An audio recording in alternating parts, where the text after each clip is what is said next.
வணக்கம். தென்னாட்டுடைய சிவனே போற்றி, என் நாட்டவர்க்கும் இறைவா போற்றி. அன்பர்களே, நண்பர்களே, இன்று நாம் பேசவிருப்பது குரு வக்ர பயிற்சி பலன்கள் 2024 அக்டோபர் 9th 2024 பிப்ரவரி 4th 2025 வரைக்கும் ரிஷபராசியில் தற்சமயம் ரோகிணி நட்சத்திரத்தில் இருக்கக்கூடிய குரு பகவான் வெகு சில நாட்களில் மிருகசீரிட நட்சத்திரத்துக்கு மூவ் ஆகி அங்கே வக்ரகதியில் இந்த 5 மாதம் இருப்பார். இந்த பலன்கள் மேஷம் முதல் சிம்மராசி வரைக்கும் ஏற்கனவே பார்த்தோம். இப்போ கன்னிராசிக்கு எம்மாதிரியான பலன்களை அவர் செய்வார். ஒரு சின்ன கிரக மாற்றங்கள் கூட மனிதனுடைய வாழ்க்கையில் மிகப்பெரிய மாற்றங்களை நடத்தி காட்டும். அந்த வகையில் கன்னிராசினியர்களுக்கு மிகப்பெரிய மாற்றங்கள் என்பது இருக்கு. குரு பகவான் இருக்கின்ற இடத்துக்கு ஒரு பலன்கள் உண்டு, அவர் பார்க்கின்ற இடங்களுக்கு ஒரு பலன்கள் உண்டு. இதில் இருக்கின்ற இடம் என்பது ஒரு 15% தான். குரு பார்வைக்கு தான் 85% பலம் என்பது உண்டு. அந்த வகையில் கன்னிராசி நேயர்கள் அனைத்து நேயர்களுக்கும் உங்களுடைய பாக்யஸ்தானத்தில் தற்சமயம் இருக்கக்கூடிய குரு பகவான் ரொம்ப முக்கியம். கன்னிராசிக்கும் குரு பகவானுக்கும் ஆகவே ஆகாது. 7 பொருத்தம். கன்னிராசிக்கு குரு பகவான் மாரகம் மற்றும் பாதகாதிபதி. ஆக அவர் பாக்யஸ்தானத்தில் உட்காரும் போது ஆல்ரெடி 3 மாசமா தந்தை கிட்ட பெரிய பிரச்சனை இருக்கும். தந்தையார்கிட்ட வேலை சம்பந்தப்பட்ட விஷயங்கள்ல கொடசலாக இருக்கும். பணம் சம்பந்தப்பட்ட விஷயங்கள் நாளைக்கு வந்துடும் இருக்கும், வராது. 10 மணிக்கு தெரியும், 11 மணிக்கு பணம் கிடைக்காதுங்கிறது. லாஸ்ட் பால்ல அவுட்டு. இந்த மாதிரியான விஷயங்களை ஏற்படுத்தியிருப்பார். இதெல்லாம் போக அவர் பார்வையை பார்க்கும்போது உங்களோட ராசியவே அவர் பார்க்கிறார். 5ஆம் பார்வையாக அங்கே தான் நீங்கள் நிற்கிறீங்க. உங்கள் ராசியை பார்க்கக்கூடிய குரு பகவான் உங்களுக்கு நேர்கதியில் இருக்கும்போது ஒரு விதமான பலனையும் வக்ரகதியில் இருக்கும்போது ஒரு விதமான பலனையும் செய்வார். இப்போ வக்ரம்னா என்ன? வக்ரம்னா ரெட்ரோகிரேடுன்னு அர்த்தம். ஒரு கிரகம் நமக்கு நல்லது செய்ய வேண்டும், அது வக்ரகதியில் இருக்கும்போது ஆன்டி கிளாக் வைஸ் சுற்றும். அப்படி இருக்கும்போது டபுள் மடங்கு கெடுதலை செய்யும்னு சொல்லுவாங்க. அதே மாதிரி கெடுதலை செய்ய வேண்டிய கிரகம் வக்ரம் அடைந்தால் டபுள் மடங்கு நல்லதை செய்யும்னு சொல்லுவாங்க. இந்த மாதிரி சூழ்நிலைகளுக்கு பல விதிவிலக்குகளும் ஜோதிடத்தில் உண்டு. நட்சத்திர பாதத்தை பொறுத்து எத்தனை டிகிரி, எந்த சாரம், எந்த ஆதிபத்தியம், கிரகத்துக்கு அந்த ராசிக்கு கிரகம் உற்ற கிரகமா பகை கிரகமா எல்லாம் பார்க்கணும். ஒட்டு மொத்தத்தில் இந்த மாதிரி சொல்லலாம். அப்போது சாதாரணமாக உங்களை 5ஆம் பார்வையாக பார்க்கும் பொழுது உங்களுக்கு தொல்லைகள் வரும், உடலில் உபாதைகளை ஏற்படுத்துவார். குரு உங்களுக்கு மாரக பாதகாதிபதிங்கிறதுனால.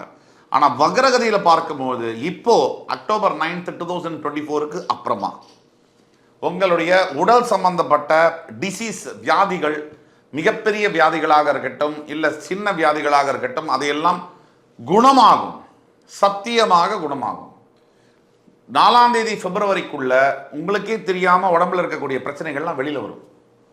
அப்போ அதுக்கு மருத்துவம் பார்க்கக்கூடிய ஒரு ஆப்பர்ச்சுனிட்டியை உங்களுக்கு ஏற்படுத்தி கொடுக்கும். இது ஒன்று. 7ஆம் பார்வையாக அவர் உங்களுடைய 3ஆம் இடம் என்று சொல்லக்கூடிய உபஜயஸ்தானத்தை பார்ப்பதனால் நண்பர்கள் மூலியமாக ஆதாயம் கிடைக்கும். நீங்கள் நினைச்சு நீங்கள் எந்த படிப்பு படிக்கணும்னு நினைக்கிறீங்களோ அந்த படிப்பு உங்களுக்கு சாத்தியமாகும்.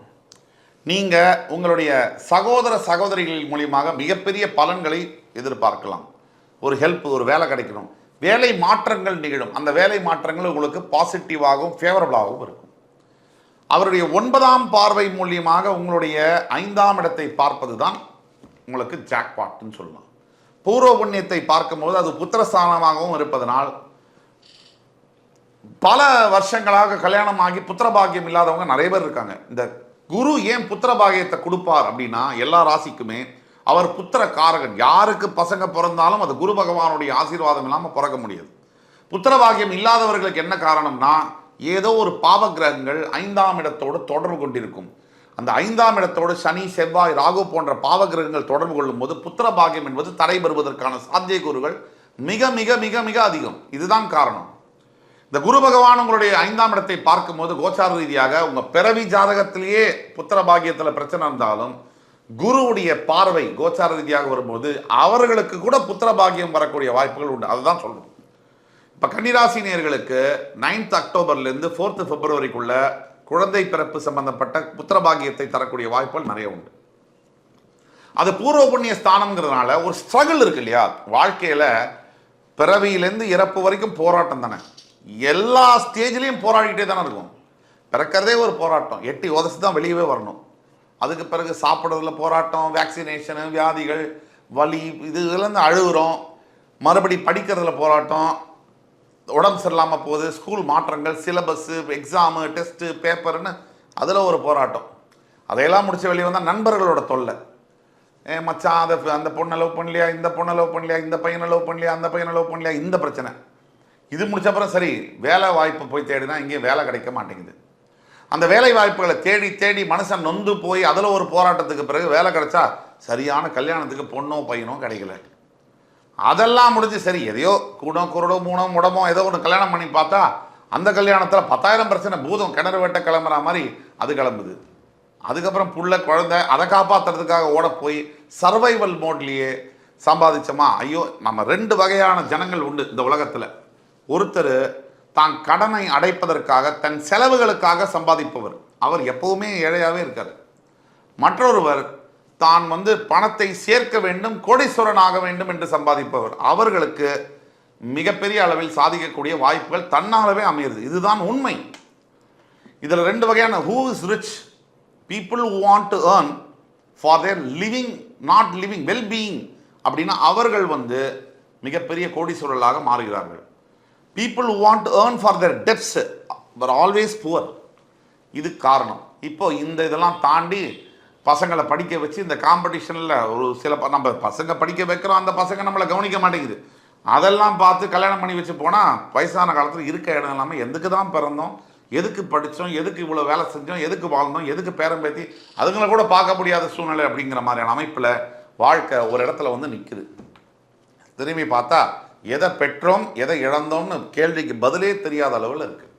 இதற்கெல்லாம் காரணமாக இருக்கக்கூடியது இந்த 5ஆம் இடம், பூர்வ புண்ணிய ஸ்தானம்.